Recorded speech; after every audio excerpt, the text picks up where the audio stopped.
Hello, ito po yung part 2. Ang ina-explain ko po kanina, kung natapos niyo yung part 1, ay tungkol sa kung paano ako naglagay ng input dito sa gender. So, kung mapapansin nyo, 1 and 2 lang po. Bakit? Kasi kung kukopyahin ko po dito,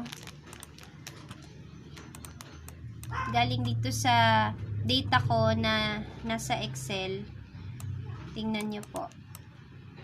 Kokopyahin ko to itong male, female, male, female, female. Copy. Kapag in-input ko siya dito, ayan. So, wala pong lumabas. Walang lumabas, diba? So, ibalik ko po sa 1, 1, 1, 1, 1, 1. Yan po. Pero kung ang gagawin nyo po, encode nyo siya, bawa male. Ayan. So, naka-assign na po kasi ako ng value dyan 1. 1 for male. Pero kung hindi,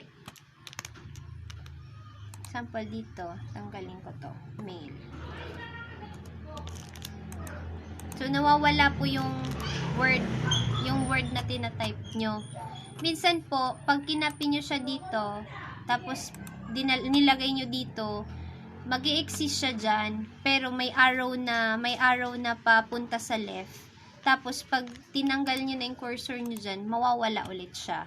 So, mas maganda po, nag-a-assign po kayo ng values.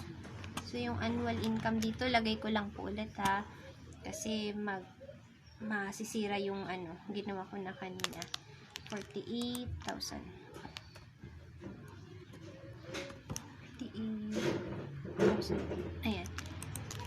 Okay na po. So, balikan po natin yung gender para matapos natin.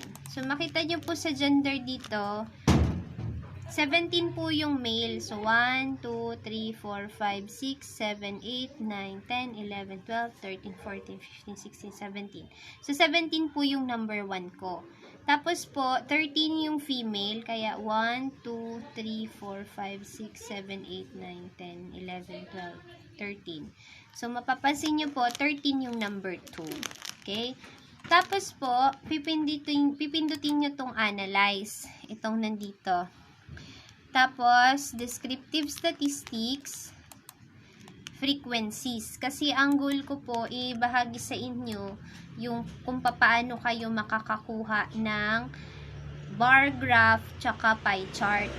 Representation ng data about gender. So, ito po, tanggalin ko lang po tong number of household. Ayan, binalik ko siya. Balik po tayo sa gender.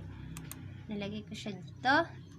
So, tatanggalin ko po yung median, sum, mode, range, skewness, variance, maximum, minimum, standard deviation, tsaka mean. Okay po. Then, charts, pwede po siyang bar o kaya pie. So, dito, bar chart or bar graph, ang ibang tawag po sa kanya. Tapos, pie chart. Ayan. So, dalawa. Let's continue. And then, okay. Press this one, okay. May sarili po siyang window. Ito po. Para sa mga graphical representation. So, ito po, gender. Tingnan nyo po. Hindi kasi siya ma-zoom. So, ilalapit ko po dito. Ayan. So, gender po yung pinakauna dito sa window na to. Kasi siya yung pinakauna ko pong in-input kanina. So, gender N, which is the population size, or number 30. Ayan. Mean, binigyan niya pa rin po tayo ng mean, standard deviation, minimum, tsaka maximum. I don't know pa po kung bakit may lumabas na ganyan. Pero, pwede kong ma-explain yan sa susunod kong videos. So, priority natin, magkaroon tayo ng bar chart. Ito na po siya. Tapos, meron din po itong pie chart. Ito po. Ayan. So, mapapansin nyo, mas malaki yung percentage ng male 56.7 kumpara sa female. So, hanggang dyan lang po muna para sa gender. So, pareho lang din po yung gagawin nyo para sa marital status. So, yung marital status po, eto po siya. Meron pong i-assign na values which are married, widow, widower, tsaka single. Marital status. Saan ka na? Ayan, ito po. So, tandaan nyo po, andito na yung ano natin ha, yung galing sa PSPP. Bago po siya magkaroon ng ganyan, in-encode ko muna po siya dito.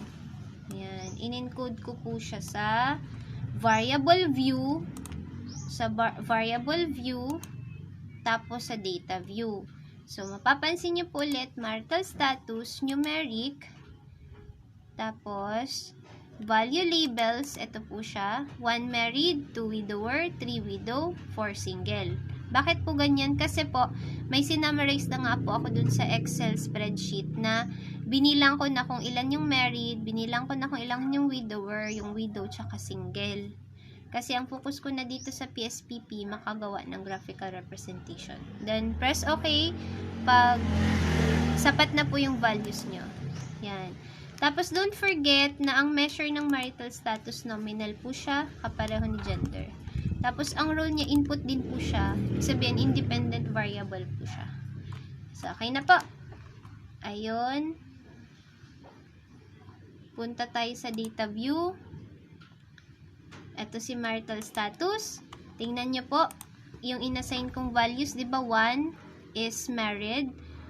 Ayan, kung ilan yon, doon sinummarize ko, ganun din po. So, 24 na married, tapos yung widower, 4, isang widow, isang single. So, yan po.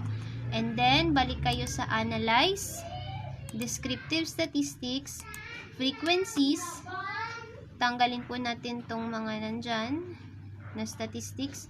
Pero, try nyo po, pwede nyo rin po yung i-tick. Baka lumabas din tulad nung sa gender kaninang pinakita ko. Tapos charts, bar tsaka pie, continue, and then press OK. Hahanapin nyo siya dito. Ayan, sa output. Ito na po yung lalabas dyan. So, andyan na siya kanina.